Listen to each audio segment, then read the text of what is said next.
President Obama, many months ago I asked you on a page on my website to name openly and honestly your moral premise. Although you framed it in terms of health care, the premise you've finally spoken about openly is inherent in the entire progressive, statist, fascist agenda. I realize you've never seen my site and know who I am, and you're not answering my question directly, but thank you, President Obama, for stating loudly and clearly the moral code that all you statists, both left and right wing, have desperately avoided naming for most of human history. You, the freely and legitimately elected leader of the American people, has stated clearly the moral principle that all those mini Stalins, Hitlers, Mussolinis, Maos, and Bin Ladens in Congress dare not name in town halls across the nation. You, the American president, have proclaimed to the rest of the world your code, your method, and your ideal. You've played your hand, and you're holding a pair of deuces. You're meeting with religious leaders, hoping to get support for the full socialization of the American people, and you've chosen at the end of the day to frame the debate on national health care as a moral issue, that completing the welfare state is a moral imperative. You're absolutely correct on this. It is a moral issue.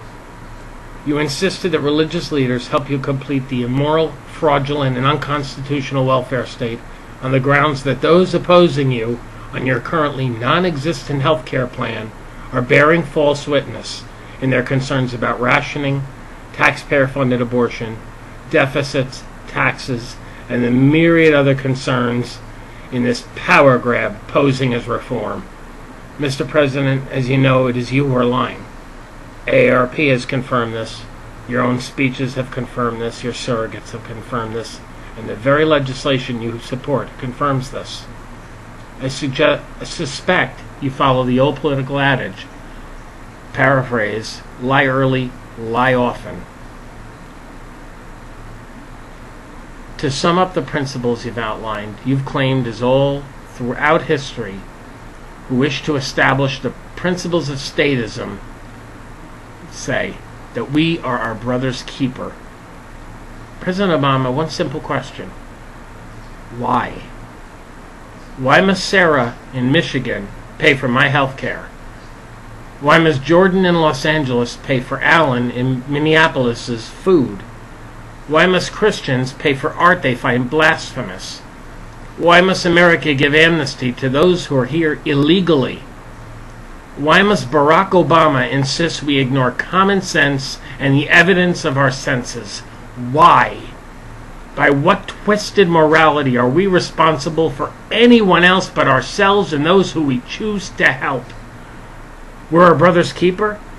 That's the fundamental lie that has destroyed most of the world, that our nation was formed on to be the resounding response, no.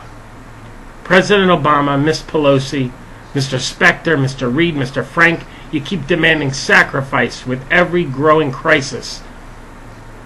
What will become of our nation when you run out of sacrificial victims? Who are you sacrificing? And who's collecting those sacrifices?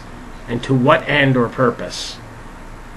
The greatest philosopher of the 20th century said at the beginning of the construction of the progressive agenda, those who speak of sacrifice speak of slaves and masters, and intend to be the masters. It was true then, it's just as true, and exponentially more dangerous now.